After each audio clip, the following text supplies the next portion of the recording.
Salut. Ouais, vous marrez, moi aussi. Avis aux collectionneurs. Si quelqu'un d'entre vous, parce que moi j'en ai jeté des...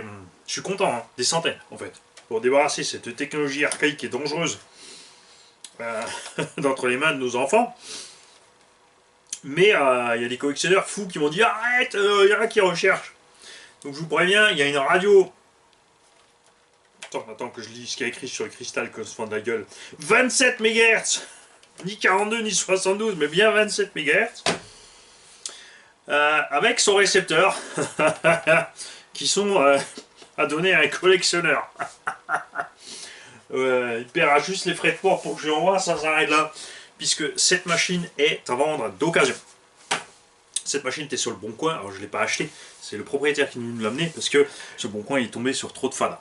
Il a dit c'est bon, j'en peux plus, je te l'amène, vois ce que tu peux faire. Et c'est rien d'autre que Christophe qui nous a offert un magnifique petit yacht que je n'ai toujours pas eu le temps de refaire d'ailleurs. Ça aussi c'est prévu 2020 par là. Nous avons ici un Hobo Hyper ST, pas le ST Pro, et je vais vous expliquer la différence pour ceux qui ne connaissent pas la différence. Ceci a été passé en brushless. Le Ibao ST, le Hobo Hyper ST était un engin qui n'existait qu'en thermique. Ils l'ont fait en ST Pro, qui est toujours encore maintenant, pour moi, c'est le Truggy. Honnêtement, point de vue look et ce qu'ils ont utilisé, on va y venir quand je vais enlever la charo pour vous montrer le matériel là-dedans. Au début, pour le convertir en brushless, c'était un peu un problème, parce qu'il fallait trouver un support moteur adaptable. Donc il y avait Huntsman qui faisait ça. Bon, ça se distribue toujours encore sous d'autres marques. Maintenant, chez EuroRC, on trouve des petits supports en général. Vartel les avait aussi en stock pour passer le moteur brushless et un petit bac à batterie. Maintenant, c'est beaucoup plus simple, puisque le Hobo Hyper SS, celui-ci, existe en brushless et que au bas haut, eh ben, ils ont gardé les trous, l'écart en fait pour les trous des fixations du diff. Donc tu prends un support moteur de Hobo Hyper SS qui est d'ailleurs le même que sur le VS ou autre.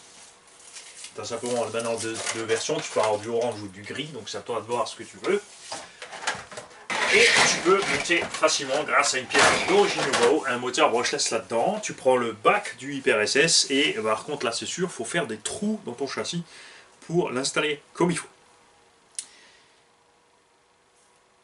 Il arrive normalement avec des jantes à déport, avec un super design, il y a deux modèles de jantes. Moi j'adore, j'aime. Quand il m'a ramené celui-là, je suis précipité sur le net et j'étais à deux doigts de racheter un ST Pro. J'y vais, Mani. Ah, plus. Ça y est, j'attaque, je vieillis, je commence la collection, j'empile partout et je roule plus, il faut pas salir. Non mais tu rêves, ça va pas ou quoi? Tu vas regarder? Hein? Tu l'as vu ce toit là, hein? Il est pas prêt de se décrisper de la gâchette, je te le dis moi. Alors, la carreau est abîmée, mais on va évidemment réparer ça pour la vente. L'engin est poussiéreux, mais n'a pas été maltraité, il n'a pas servi dans la boue ni rien. Christophe n'est pas genre de goré comme Mani. Lui, il aime bien rouler dans l'air, tranquille, un peu de poussière, un peu de machin, un peu de terre, ça va bien, mais pas plus. On a la boîte d'origine du thermique, point de vue récepteur dessus. Ça aussi, à la limite, je vais voir si j'en ai une plus petite pour vous faire quelque chose de peut-être un peu plus esthétique. On a un Hobbying Quick Run qui est neuf. On a la boîte avec son numéro de série dessus. Et vous en faites pas, s'il y a un souci, de toute façon, je contacterai Chris pour avoir évidemment la facture. On renverra ça chez RC Mart.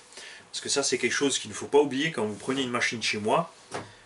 Je gère, en fait. T'as un pépin, tu me contactes, on regarde, on fait ça ensemble. Et jusqu'à présent, ça s'est toujours passé super bien. C'est tout à fait normal que des fois, quand on a un pépin, on soit fâché. Il n'y a pas de souci, je désamorce rapidement la situation, puisque je sais toujours encore faire rire les gens. Donc tout se passe bien, à part un ou deux N-likers qui sont complètement crispés à 6h29 du matin. Il va sortir la vidéo, il va sortir la vidéo, ah, il a liké. Bande de tarés.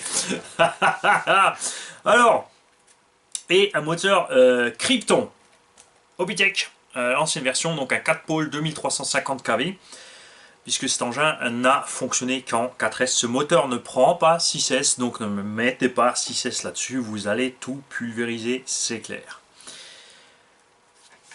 Alors, la différence entre le ST et le ST Pro, ça aussi c'est quelque chose à prendre en compte quand vous parce que sur le bon coin il y en a plein aussi qui ont écrit ST Pro et c'est pas des ST Pro. Le ST Pro a tous les cardans CVD, c'est-à-dire 6 cardans CVD. Le ST Pro a la tourelle arrière, la tourelle avant, le support avant, les jonctions au châssis ici en alu fraisé. Donc la différence c'est ça. Ça c'était une pièce option, alu simple, noir. Le ST Pro vient avec celle-ci.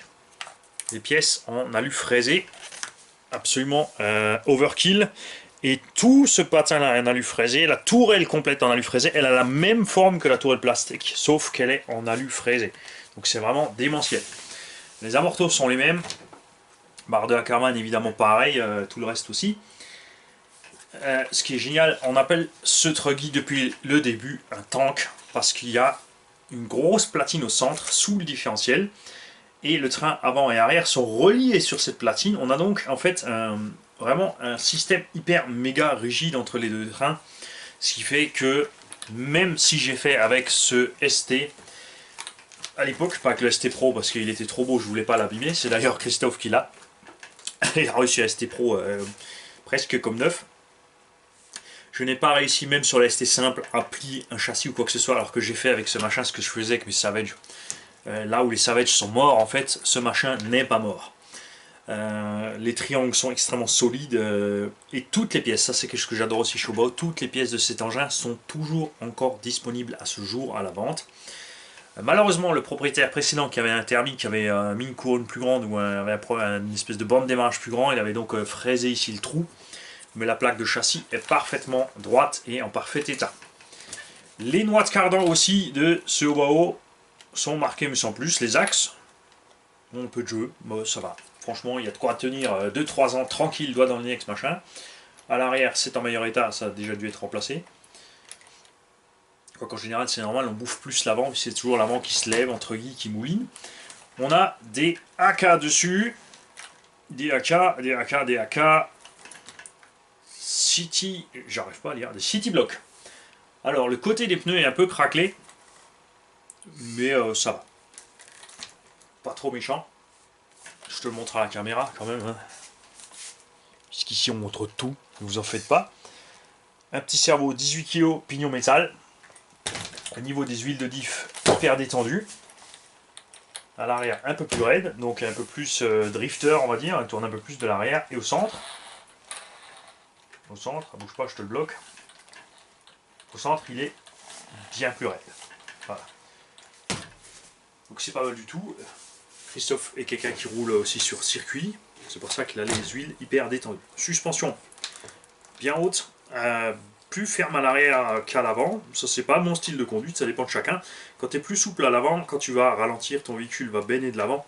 Tu vas facilement lever en fait une roue sur les virages comme ça en fait, si tu vas faire ça.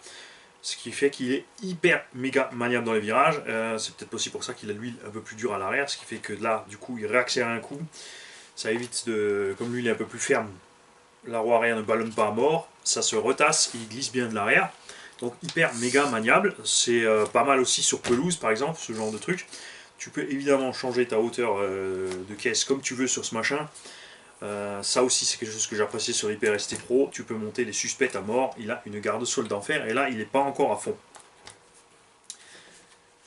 Alors, si quelqu'un d'entre vous est intéressé par un truggy à pas trop gros méchant prix, rassurez-vous. Donc, ceux qui veulent absolument donc la radio mégahertz auront la radio mégahertz avec, ceux qui ne veulent pas la radio mégahertz ne sont pas obligés de la prendre.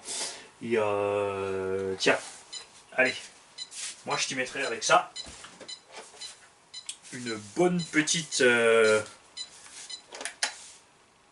FlySky GT3B, c'est sûr, il y a 8 piles dedans, je le répéterai pas assez souvent je pense, c'est que tu mets 8 NMH là-dedans, 2500 mAh, elle était partie un an en autonomie, il n'y a pas de souci, faut pas s'en faire, elle est réglable, et ça c'est vachement sympa, elle fait son taf, elle est fiable, jamais eu de souci avec cette radio personnellement, donc je continue à en avoir, tout simplement. Contactez-moi rcgarage68@gmail.com pour le prix de cette bestiole. Je vous laisserai proposer quelque chose et ensuite si vous étiez pas correct, je me fendrai la gueule. Et si vous exagérez, je vous le dirai aussi. Non, non, t'en fais pas, c'est pas aussi cher. Salut les gars.